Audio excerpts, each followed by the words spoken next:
ನಮಗೆಲ್ಲ ಇವತ್ತಿನ ದಿವಸದಲ್ಲಿ ನಾವು ಈಚೀಚಿನ ಅನ್ನೋ ತಗೊಂಡ್ರೆ ನಮಗೆ ತುಂಬ ಕೊರತೆ ಆಗಿರೋದು ನಮ್ಮ ಕೆಲಸದಲ್ಲೋ ದಿನನಿತ್ಯದ ಜೀವನದ ಪ್ರತಿ ಹಂತದಲ್ಲೂ ನಮಗೆ ಕೊರತೆ ಆಗಿರೋದು ಭರವಸೆದು ಮಾತ್ರ. ನಾವು ಯಾವ ಭರವಸೆ ಇಟ್ಕೊಂಡು ಬದುಕಬೇಕು ಅಂತ ಅಲ್ವಾ? ಹಾಗಾಗಿ ಅಂಥ ಭರವಸೆಯನ್ನು ನೀಡುವ ಸಲುವಾಗಿ ಭಾರತದ ತುತ್ತ ತುದಿ ಕನ್ಯಾಕುಮಾರಿಯಿಂದ ಕಾಶ್ಮೀರದವರೆಗೆ ಕಾಲ್ನಡಿಗೆಯಲ್ಲಿ ಸಂಚಾರ ಮಾಡಿ ವಾಕ್ ಆಫ್ ಹೋಪ್ ಕಳೆದ ವರ್ಷ ಶ್ರೀಎಂ ಅವರು ಇಡೀ ದೇಶವನ್ನು ಕಾಲ್ನಡಿಗೆಯಲ್ಲಿ ಸಂಚಾರ ಮಾಡಿ ಈ ದೇಶಕ್ಕೊಂದು ಭರವಸೆಯನ್ನು ನೀಡುವಂತಹ ಕೆಲಸ ಮಾಡಿದ್ರು. ಸ್ನೇಹಿತರೆ, ನೀವೆಲ್ಲ ಶ್ರೀ ಎಂ ಅವರು ಬರ್ತಾ ಇರುವಾಗ ಎದ್ದು ನಿಂತು ಅವರಿಗೆ ಗೌರವವನ್ನು ಸೂಚಿಸಿದ್ರಿ. ಈ ನಾಡಿನ ಸಂಸ್ಕೃತಿ ಅಂತದ್ದು, ನಮಗೆ ಧರ್ಮ ಬೇಡ, ನಿಮ್ಮ ದಾರಿ ಯಾವುದು ಅನ್ನುವುದು ಮಾತ್ರ ಮುಖ್ಯ, ನೀವಿರುವ ಶ್ರದ್ಧೆಯೋ ಆ ಮಾರ್ಗವೋ ಮಾತ್ರ ನಮಗೆ ಮುಖ್ಯ ಅನ್ನೋದನ್ನು ನೀವೆಲ್ಲರೂ ಅದನ್ನು ಸಾಕಾರ ಮಾಡಿ ತೋರಿಸಿದ್ರಿ. ನೀವು ನಮ್ಮ ಬಾಳಿಗೆ ಭರವಸೆಯನ್ನು ನೋಡಿ ನಮ್ಮಲ್ಲಿ ಮೂಡಿಸಿ ಅಂತ ಹೇಳ್ತಾ, ನಿಮಗೆ ಕೊಡಲಿಕ್ಕೆ ವಿಷಯ ಇಲ್ಲ, ಆದರೆ ನಾವು ವಿಷಯಾಸಕ್ತರು. ಈಗ ಸಮಯ ನಿಮ್ಮದು. ದಯಮಾಡಿ ಶ್ರೀ ಎಂ ಅವರು ತಮ್ಮ ಉಪನ್ಯಾಸವನ್ನು ನೆರವೇರಿಸಬೇಕು ಅಂತ ಕೇಳ್ಕೊಂಡು ಶ್ರೀ ಎಂ ಅವರು ಬನ್ನಂಜೆ ಗೋವಿಂದಾಚಾರ್ಯರಿಗೆ ಗೌರವ ಸಮರ್ಪಣೆಯನ್ನು ಮಾಡಬೇಕು ಎಂಬುದಾಗಿ ಕೇಳಿಕೊಂಡ್ರು. ಬನ್ನಂಜೆ ಗೋವಿಂದಾಚಾರ್ಯರಿಗೆ ಗೌರವವನ್ನು ಸಮರ್ಪಿಸಿ ತಮ್ಮ ಉಪನ್ಯಾಸವನ್ನು ಪ್ರಾರಂಭ ಮಾಡ್ತಾರೆ. ಸತ್ಸಂಗ ಫೌಂಡೇಶನ್ನ ಮುಖ್ಯಸ್ಥರು, ಅಧ್ಯಕ್ಷರು, ಹಲವಾರು ಜನರ ಬಾಳಿಗೆ ಬೆಳಕಾದವರು ಈಗ ನಮ್ಮಲ್ಲಿ ಭರವಸೆಯನ್ನು ಬರೆಸಲಿ ಅಂತ ಕೇಳ್ಕೊಳುತ್ತೆ.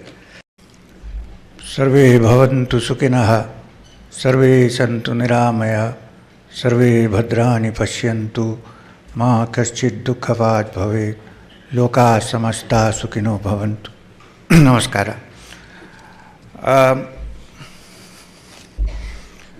I apologize for not being able to speak in Kannada. It's a beautiful language. I can understand. I'm sorry about this. First of all, let me thank the Pradhisthana of Bannanje Govindacharya ji for inviting me here. I'm sure Justice Venkachalaya plays a role in this, that I have come here.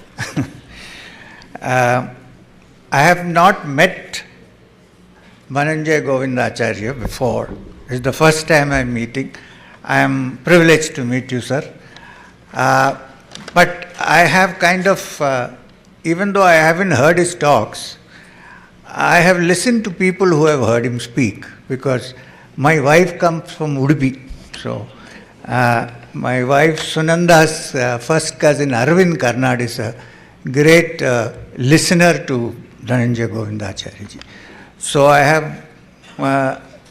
yesterday also I called him up because I was going there.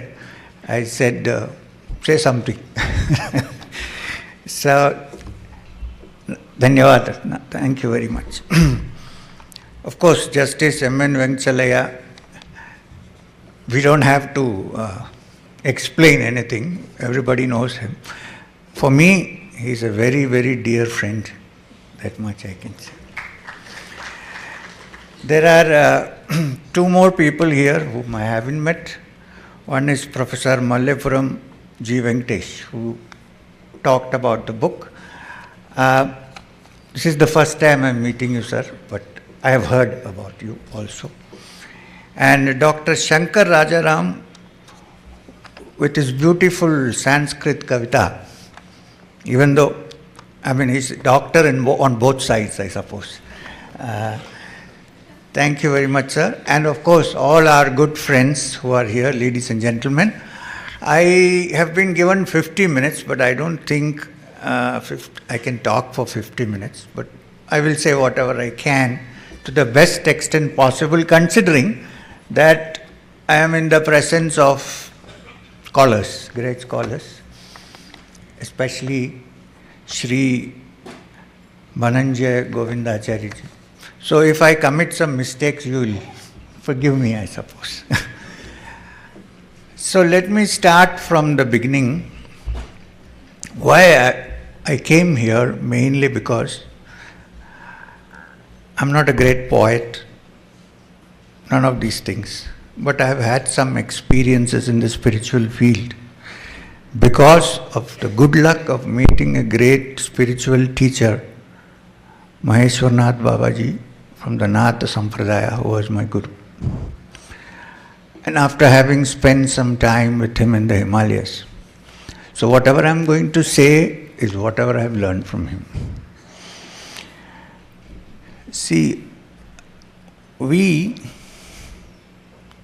usually, there are people who say, I am an Advaitin, I am a Vishishta Advaitin, I am a Dvaitin, or I belong to the Pushti Marga or of Nimbarka or any one of these acharyas. What I have understood is that all these great acharyas, you can't diminish anybody's spiritual stature. All looked at divinity and explained it in their own way.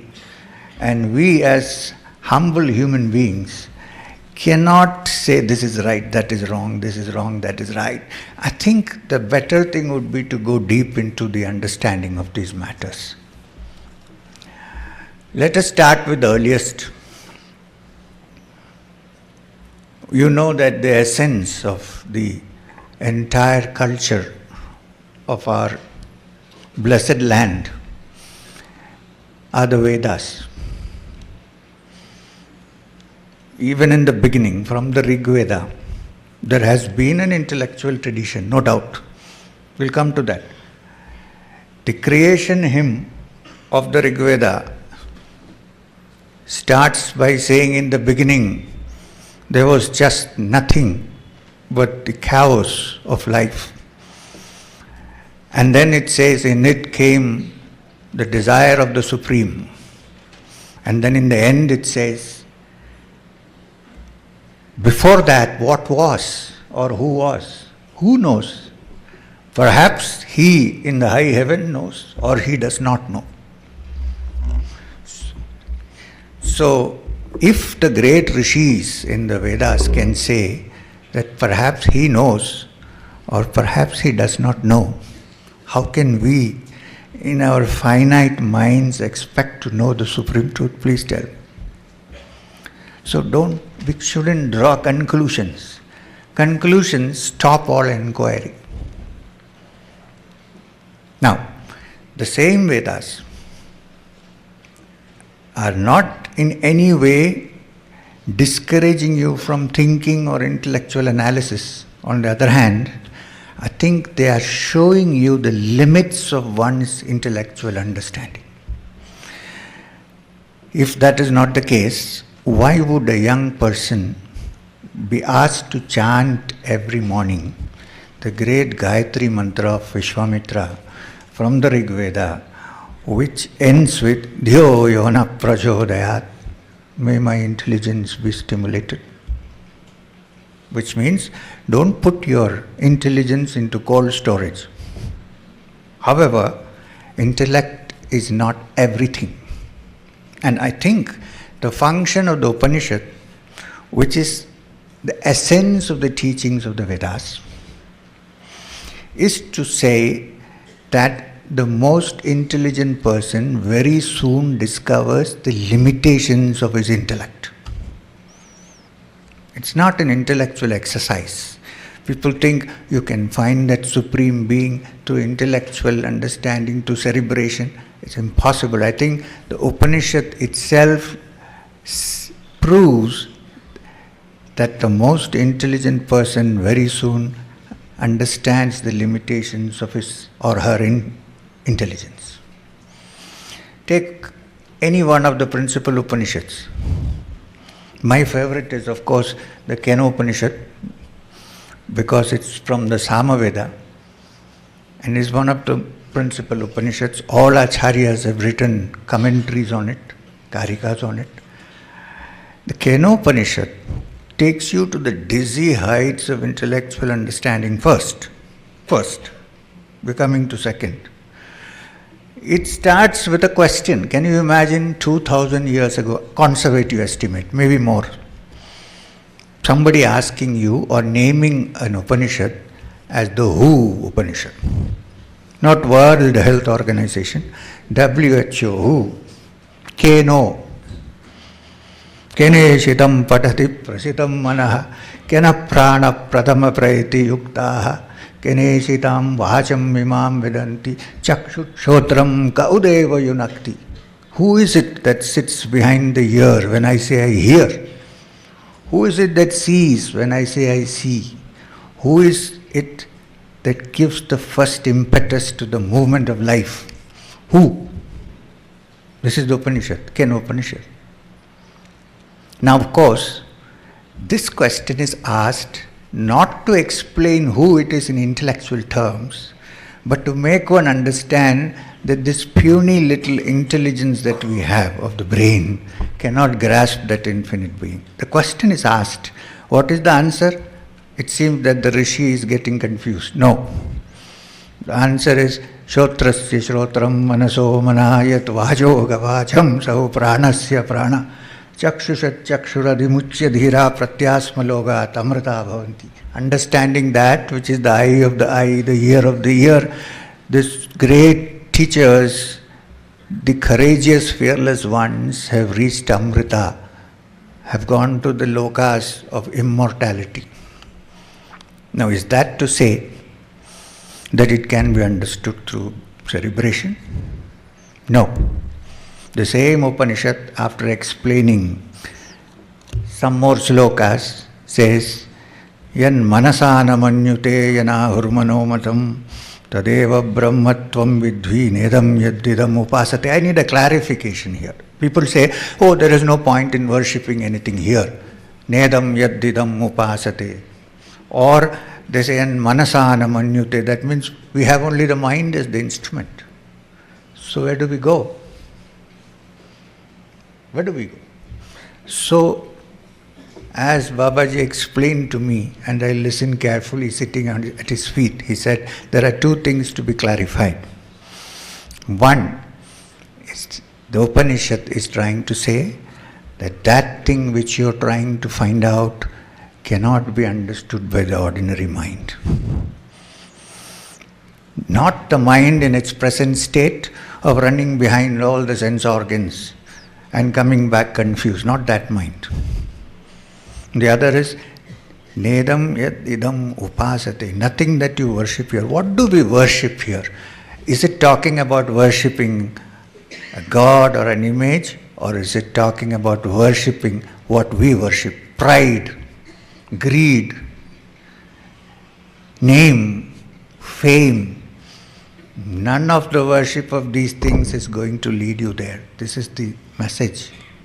So when that is cut, there is no shortcut. The greatest cut is to cut the ego into two.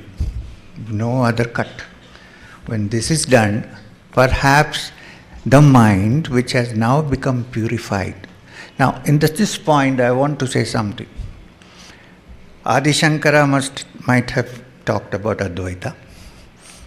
Ramanujacharya must have talked about Vishishtadvaita.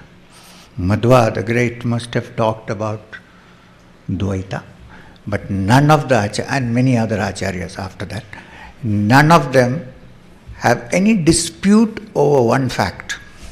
People get confused. What is that? That the mind in its present state cannot grasp the Supreme Being, whether as a worshipper or as an understanding of what it is.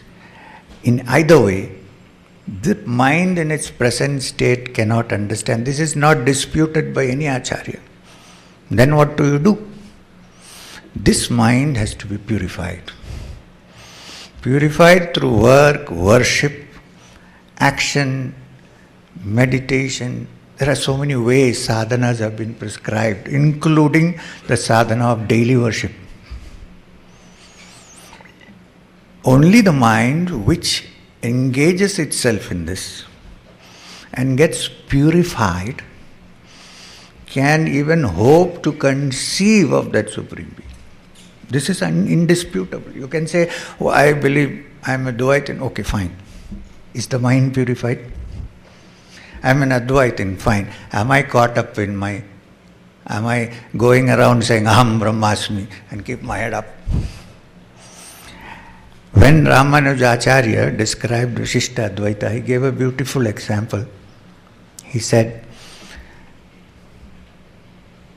about the concept of Ishvara. I'm not a Vishishta Advaita, I'm just looking at it.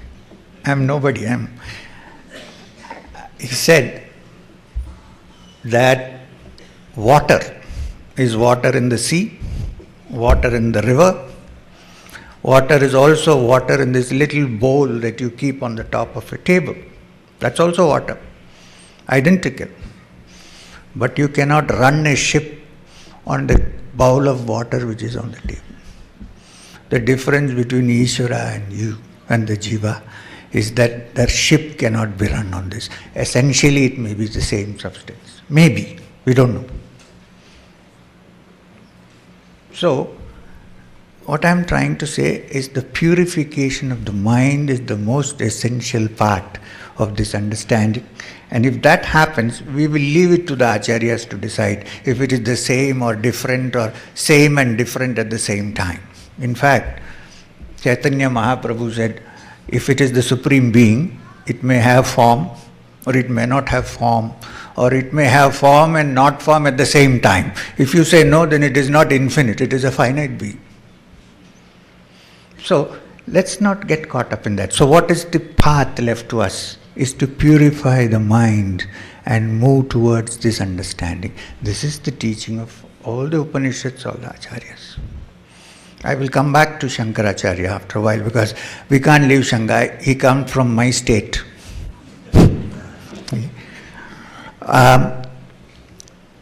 There is this.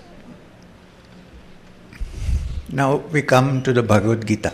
Why? Because we are talking about the Upanishad. And the Bhagavad Gita is a self-confessed Upanishad. Iti Srimad Bhagavad Gita Upanishadsu Brahma Vidyayam Yoga Shastre Sri Krishna and so on. But iti Upanishadsu Brahma Vidyayam. So this is all what it is. And the great Vyasa has said that it is the essence of the Upanishad. Sarvo Upanishato Gavo Dugdha Gopalanandana Partho Vatsaha Sudhir Bhokta Dugdham Gita Amritam Mahat. That milk of Amrita that flows from the Gita is the essence of the Upanishad, he says. With Partha as the calf and the Upanishads as the cows. So it is an Upanishad. It has 18 chapters, of course. And I always say the problem with us is we don't start with Arjuna Vishada Yoga. We suddenly jump to some other chapter. It's like people who read Bhagavat and say, what are you reading? I am already reading the 10th canto. What about the rest? So, Arjuna Vishada Yoga, the yoga of Arjuna's confusion, in which we stand, most of us. We don't know what to do. We don't know how to move. And Arjuna at least is honest and says, oh Lord, I don't know what to do, please help me out. We, in our pride and thinking that we know everything, don't even want to admit that we do not know. Therefore, the problem. So the Gita has to start with Vishada. It also has to start with pain and sorrow, because nobody moves towards greater horizons unless one suffers a bit. Suffering is not something to run away from. It's that which slaps you and says, look, this is not life, there must be something. Now in the Gita, starting from Arjuna Vishada Yoga onwards, my favorite chapter, like in the Upanishads, I love the Kena Upanishad. In the Gita, I love the 12th chapter called Bhakti Yoga. Some people think Bhakti is meant for villages, simple people, not for others. Bhakti Yoga, Arjuna, one of the chapters, one of the Upanishads, which start with Arjuna Uvacha. First, Arjuna talks. Sometimes I forget, so I got the book. And yogis also need glasses.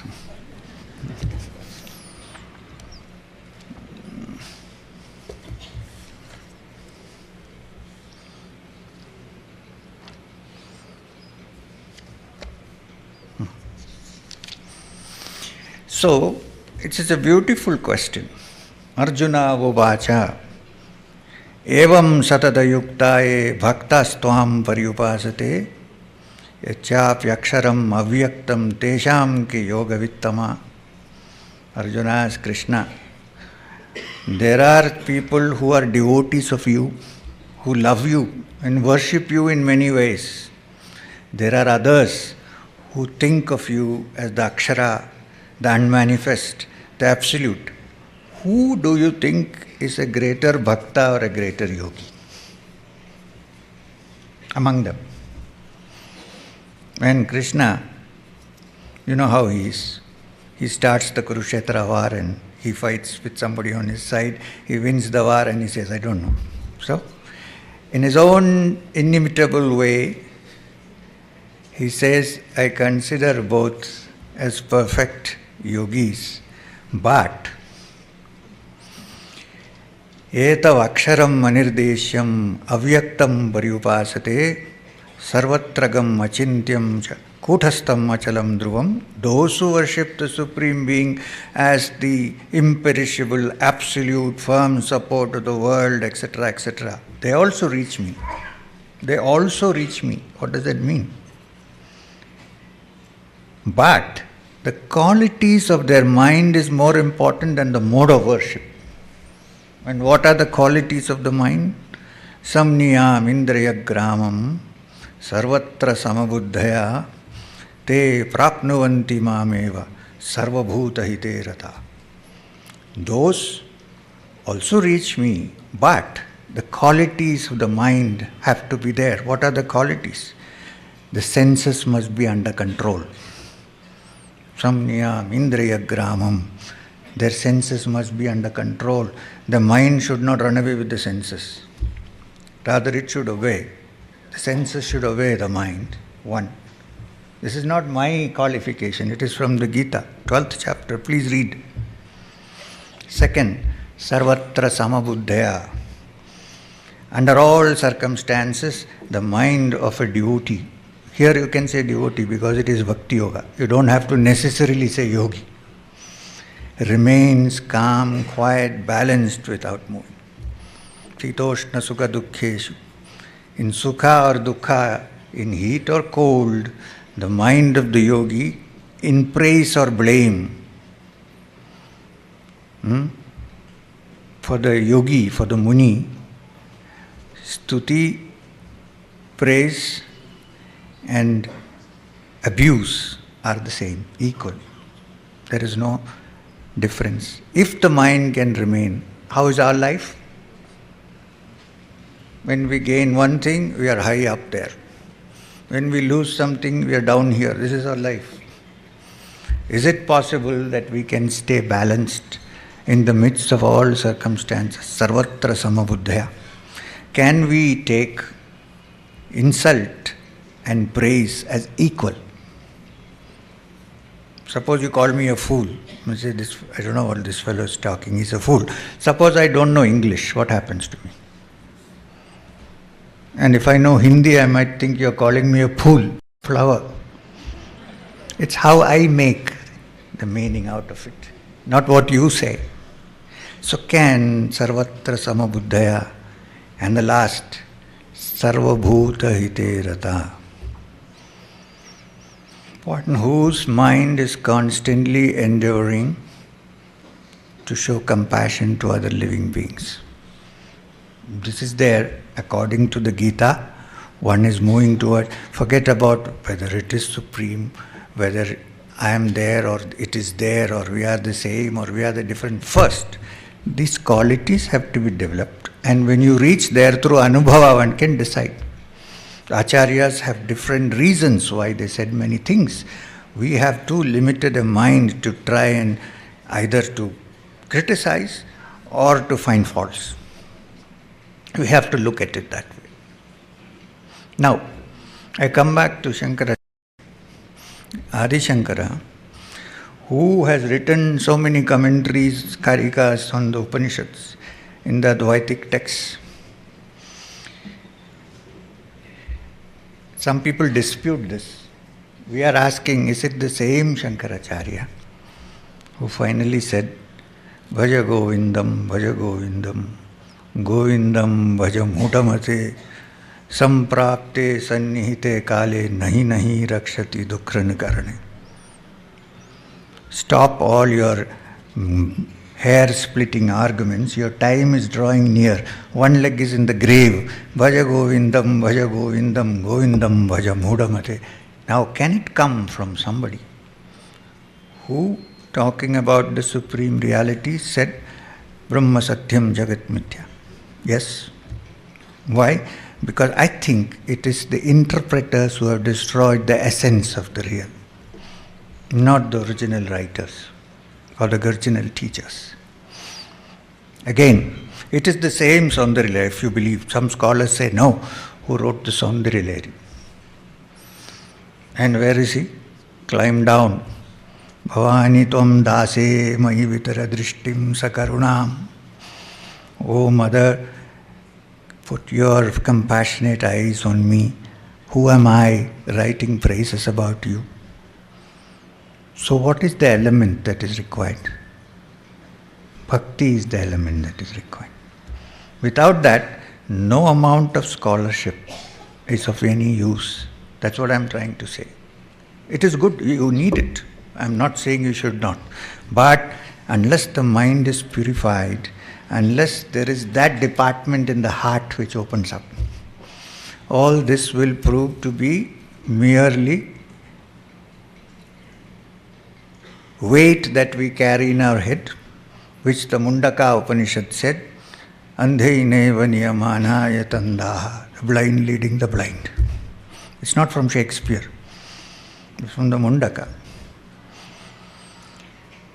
So, for me, I stand here in the same position as when Arjuna stood after the seeing of the Vishwarupa Darshana, put his hands up and said, Tvam Adi Deva Purushaha Purana, Tvam Asya Vishwasya Param Nidanam. I don't know. You seem to be the Supreme standing before me. I know nothing more than that. So, before I wind up, I think my time has come. Before I wind up, I would like to chant a small sloka again from my native state, which was written by someone who was not a great scholar, who was a contemporary of Melpattur Narayana Bhattadripad, who wrote the Narayaniyam Sanskrit. This is Puntanam Nambudri, who wrote the Anapana. And he said, Krishna Krishna Mukunda Janardana, Krishna Govinda Narayana Hare, Achyudananda Govinda Madhava, Satchidananda Narayana Hare. Thank you very much. Namaskar. Om Shanti Shanti Shanti.